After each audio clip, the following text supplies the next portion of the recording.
헌법연구관으로 좀 길게 근무하신 이력 때문에 저희가 좀 자주 모시게 되었는데 오늘이 디데이다 보니까 궁금한 게 꽤 많습니다. 보니까 예. 지금 재판관들이 속속 출근을 하고 있다고 해요. 아, 그렇군요. 예. 보통 선고가 지금 3시간 정도 남았는데 예. 이 시간이면 출근해서 다들 뭘 하실까요? 지금 아마 이제 준비들을 하시겠죠. 마지막 그 마음의 자세를 가다듬는 게 아마 중요한 일 아닌가 생각되네요. 예, 마음의 자세를 가다듬는 거. 마지막 평의라고 할까요? 예, 그 그렇습니다. 작업이 있는 거죠. 예, 아직 평의는 남아 있습니다. 제가 예상컨대 한 10시쯤 시작하지 않겠는가 모르겠어요. 일정은 잘 모르니까요. 네. 보통 1시간 전쯤 아마 시작하지 않을까. 그리고 그 평의를 마치고 그 평의에서는 이제 평결을 하죠. 마지막 평결. 제가 네. 생각할 땐 그렇게 보입니다. 네. 그 마지막 평결이라는 것은 내가 이 사건에 대해서 이제 각자 재판관들이 예. 나의 결론은 이거다. 뭐 인용할 거다. 네. 기각할 거다. 또 내지는 각할 거다. 이 마지막 이제 결론을 내리는 시간을 가질 거고요. 8분이 그 결론을 내리고 나면은 그 숫자에 따라서 예. 이제 주문이 결정되죠. 헌법재판소 마지막 결론 부분을 우리가 주문이라고 그러는데 다수 의견에 따라서 다수 의견이 아니고 그건 어떻게 결정되냐면은 6인의 찬성이 있을 때 하면 인용이 되는 거니까 그러니까 6인이 될 때까지 이제 제일 유리한 것부터 더 하는 거죠. 예. 인용이 몇 사람 나왔는지.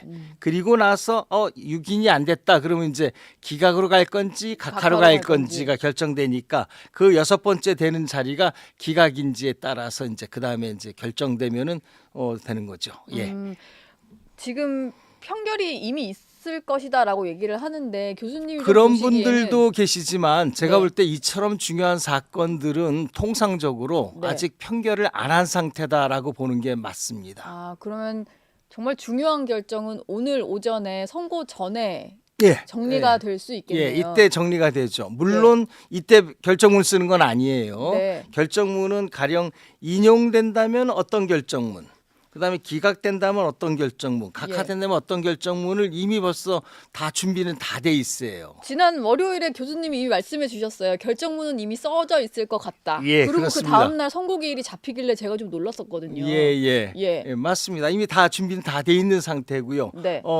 그 이후에 이루어지는 평의들은 그 결정문 토시 하나하나를 조정한다든지 그다음에 논리 전개를 이렇게 바꾸면 더 합리적이겠다. 또 예. 내지는 내가 지금 별개 의견을 준비하고 있는데 내 생각에 의하면은 이런 거를 그 메인 결정문 내용에 들어가면 좋겠다. 그러면 네. 그 내용을 바꾸기도 하고 또 내지는 아니야 그거는 당신이 직접 별개 의견을 따로 쓰세요. 뭐 네. 이런 어떤 평의가 오갈 수 있거든요. 예. 이런 평의들은 긴 평의가 아니고 짧게 이제 나눌 수 있는 평의가 되겠습니다. 그러면은 결론은 오늘 정해지는 거다.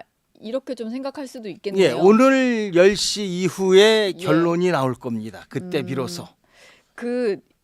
이게 선고 시간이 10시가 아니라 11시로 잡힌 예. 거를 놓고도 여러 해석이 있던데 예. 마지막까지 그런 조율 작업을 거쳐야 되기 때문에 11시로 잡혔다. 뭐 이런 의견들도 있더라고요. 그럴 수도 있죠. 예. 그리고 시간상으로 볼 때 제가 볼 때 대국민 서비스로 입장에서 볼 때는 네. 10시 하면은 9시에 출근하고 다 정신 없는데 예. 11시쯤 잡아서 어차피 생중계로 내보내고 또 헌법재판소 입장에서는 우리가 이러한 결정을 했는데 특히 대통령 탄핵이기 때문에 사회적 혼란이 없어야 되거든요. 네. 그러면 이제 국민들을 안심시키고 우리의 결정에 좀 따라주세요라고 하는 설득할 수 있는 시간, 그 시간이 국민들이 제일 그나마 편안한 시간을 고르지 않겠어요? 예. 그러니까 대충 11시쯤. 그리고 뭐 다른 사건 뭐 여러 개의 사건 선고하는 것도 아니고 네. 사건 한 사건만 하나만 선고하게 있으니까. 되니까 예. 그러니까 대충 따져 보면은 11시가 적당하겠다라고 하는 이런 생각을 해볼 수 있습니다. 예. 어제 아마 이 뉴스를 접하셨을 것 같은데 이재명 더불어민주당 대표가 선거를 하루 앞둔 어제 이런 얘기를 했어요. 비상계엄 당시에 국민 1만 명을 학살하려던 계획이 있었다. 이런 발언을 했습니다.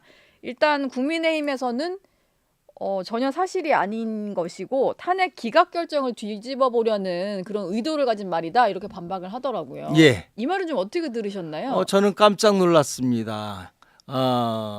그래도 대한민국의 다수당 그것도 야당 대표가 저렇게 이런 표현 쓰는데 함부로 말할 수 있을까라고 하는 거죠. 그것도 헌법재판소가 대통령 탄핵이라는 큰 사건을 앞둔 시점에서 저렇게 말을 할 수 있을까? 도대체 저런 정치인은 어떤 정치인인가?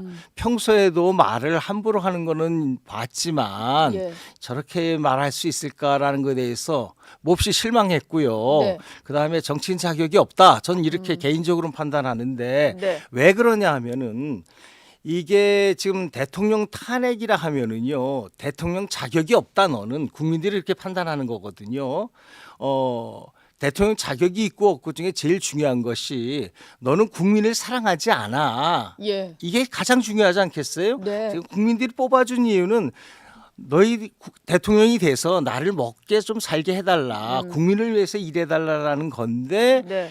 만일에 지금 뭐 5천 명에서 10,000명을 갖다가 대한민국의 킬링필드를 만들겠다라고 하는 표현 같은 거는요. 대통령이 국민을 버린다는 뜻이거든요. 예. 그러면은 탄핵 사유 중에서 가장 중요한 탄핵 사유라고요. 예. 그렇지 않겠어요? 그렇죠. 그러면은 당연히 국회에서 대통령 탄핵 소추 의결을 할 때 그게 1번으로 들어가는 탄핵 소추 사유예요. 그렇죠. 이게 사실이라면 국민을 학살하려던 계획을 소추서에 넣었어야 되는 거죠. 당연하죠. 네. 저는 그렇게 본다고요. 왜냐 국민의 입장에서 볼 때 그게 가장 중요한 일인데 그게 국회에서 논의도 안 된 사안이고 예. 소추 의결서에 보이지도 않는 거고 그 내용이 헌법재판소에서 지금 몇 개월 동안 심리를 했는데 한 번도 언급되지도 않은 사안인데 이제 와서 선고 전날 예. 야당 대표가 그것도 180석을 가진 야당 대표가 그런 말을 혼자 던졌다. 글쎄요, 이걸 민주당 내부에서 의견을 조율해서 던진 건지 전 그렇게 생각이 안 들어요. 예. 전에 제가 이제 민주당의 그 최고위원회의인가 그 회의하는 걸 내용을 보니까 그 회의가 아니었어요. 그냥 기자회견장이었더라고요. 차례대로 말을 아, 하는 그렇죠. 그런- 차례대로 얘기하고서 그 다음에 개회식 한 다음에 한마디씩 하고 폐회하고 끝나더라고요. 네. 어머, 회의를 왜 저렇게 해? 회의가 뭐예요? 서로 대화하는 거잖아요. 그렇죠. 쟁점을 두고 누구는 어떻게 생각하느냐, 우리 예. 최고위원님은 어떻게 생각하세요? 하면서 의견을 들어가면서 국민을 위해서 어떤 의견이 좋은지 좋은 결과를 얻기 위해서 노력하는 과정이 회의인데 네. 그게 아니고 돌아가면서 한마디씩 해요. 아뿔싸 대한민국의 최고 정당의 회의가 이 정도, 그것도 최고 정당의 최고 회의가 이 정도면은 대한민국은 이건 예. 회의가 없는 나라다, 민주주의가 없는 나라로구나. 네. 전 걱정을 많이 했습니다. 보통 국회에서 하면 비공개 회의 같은 것도 하는데 요즘엔 천막 당사로 나와 있다 보니까 교수님이 보신 게 아마 기자회견 하듯이 순서대로 말만 하고 끝나고 뭐 이랬던 날인 것 네, 같아요. 제가 2번을 그렇게 봤어요. 예. 한 번도 아니고 깜짝 네. 놀랐습니다.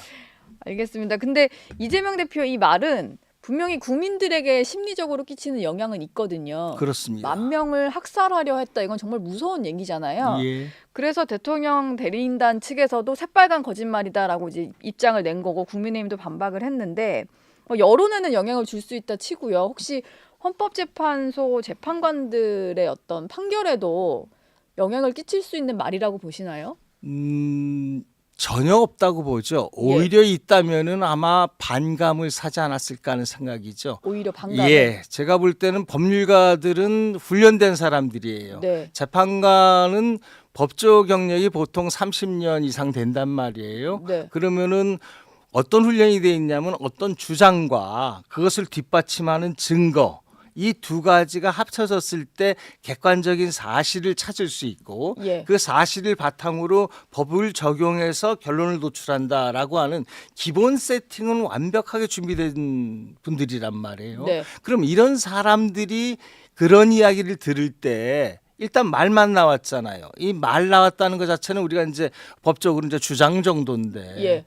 그러면은 붙여서 증거 자료도 같이 이야기를 해줘야 되잖아요. 근거를 대면서 얘기를 해야겠죠. 그렇죠. 그렇게 해도 생각할까 말까. 왜냐 심리 과정에서는 하나도 나온 게 아니니까. 네. 그런데 증거도 없이 말만 툭 던졌다. 그러면은 법조인 입장에서는 저 말을 왜 하지? 뭐 이렇게 의심을 하고 네. 그 목적이 뭘까?